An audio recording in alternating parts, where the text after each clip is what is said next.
Todos amamos la Biblia. Es la carta de amor de Dios para la humanidad. Pero, ¿alguna vez te has detenido a pensar en algo tan básico como el índice de tu Biblia?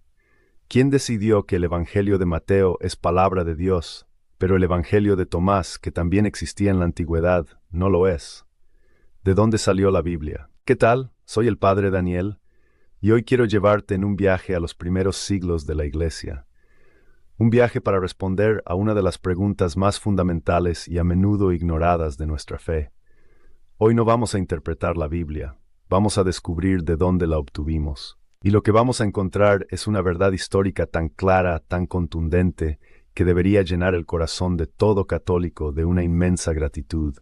Y con caridad, debería presentar un desafío profundo a nuestros hermanos protestantes que sostienen la doctrina de la Biblia sola. Hoy vamos a descubrir que la Biblia no cayó del cielo encuadernada en cuero. Es un regalo que nos fue dado, fruto de un doloroso y largo proceso de discernimiento, por una madre, nuestra Santa Madre, la Iglesia Católica. Primero, transportémonos a la Iglesia primitiva, al siglo I. Jesús ha ascendido al cielo. Los apóstoles, llenos del Espíritu Santo, salen a predicar. ¿Qué predican? No leen un Nuevo Testamento, no existía. Predican el querigma, el anuncio oral de lo que habían visto y oído, que Jesús, el Mesías, había muerto, había resucitado, y que en él encontramos el perdón de los pecados. La primera generación de cristianos, los mártires, los que murieron en el Coliseo, vivieron y murieron por su fe sin tener un Nuevo Testamento completo en sus manos. Su Biblia era el Antiguo Testamento, leído a la luz de su regla de fe, que era la tradición apostólica, la enseñanza viva de los apóstoles transmitida oralmente. Las comunidades atesoraban las cartas que les enviaba San Pablo o San Pedro, leían los evangelios que iban apareciendo, pero no había una lista oficial. Y pronto surgió un problema gravísimo. A medida que la fe se expandía, también lo hacían las herejías. En el siglo II apareció un movimiento llamado gnosticismo, que odiaba el mundo material, y comenzaron a producir sus propios evangelios, el Evangelio de Tomás, el Evangelio de Judas, el Evangelio de Felipe. Estos libros presentaban a un Jesús muy diferente, un Jesús que no era verdaderamente hombre, que no murió realmente en la cruz, que enseñaba un conocimiento secreto solo para unos pocos elegidos.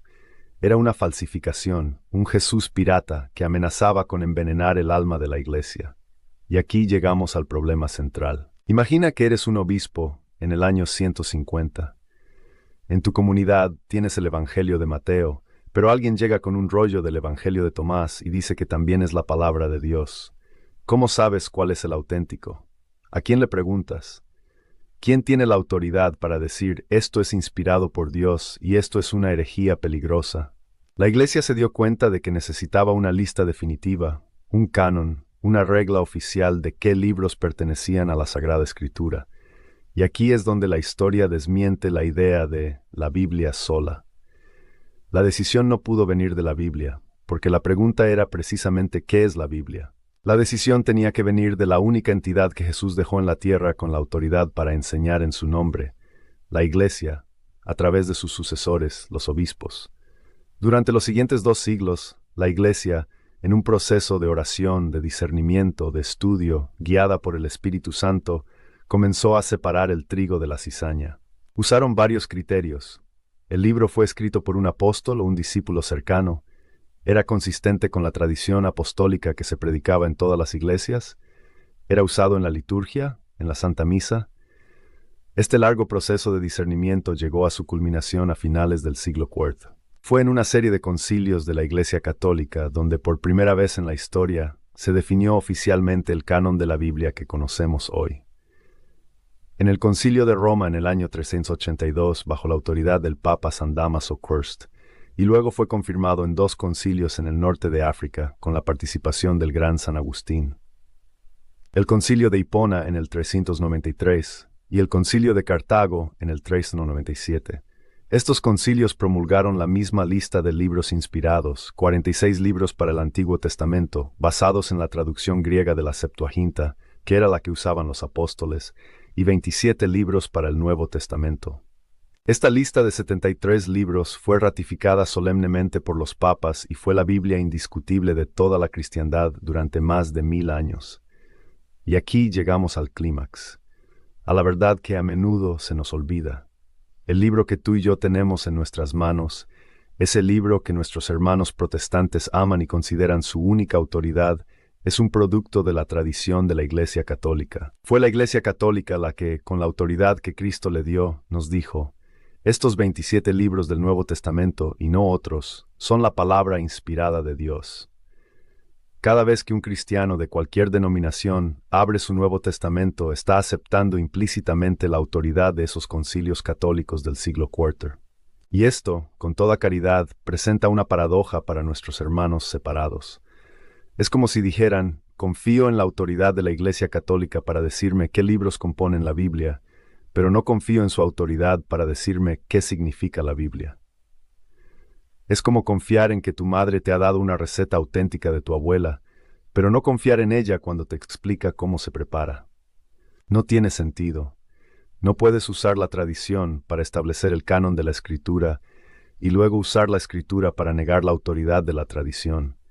La doctrina de la Biblia sola es una doctrina que se refuta a sí misma, porque no puedes tener una Biblia sin la Iglesia. Fue la familia, la Iglesia, la que reconoció el álbum de fotos familiar. La Biblia no se compiló a sí misma. En conclusión, ¿de dónde salió la Biblia? No cayó del cielo, no fue descubierta en una cueva. Fue discernida, compilada, protegida y canonizada por la única iglesia que existía en esos primeros siglos, la Iglesia Católica. Es nuestro libro, es el tesoro de nuestra familia. Y esta verdad histórica no debería llenarnos de orgullo, sino de una inmensa gratitud y de una profunda humildad. Gratitud porque nos damos cuenta del inmenso regalo que la Iglesia nos ha dado, y humildad porque nos recuerda que este libro no nos fue entregado para que cada uno lo convierta en su propiedad privada, sino para ser leído dentro de la familia que le dio origen. Con la guía de la tradición que lo formó y bajo la autoridad del magisterio que lo protege. Si esta historia sobre el origen católico de la Biblia ha fortalecido tu fe y tu amor por la Iglesia, no te pierdas el video que aparece ahora en pantalla, donde exploramos la pregunta: si la Biblia es clara, ¿por qué hay 40,000 denominaciones protestantes?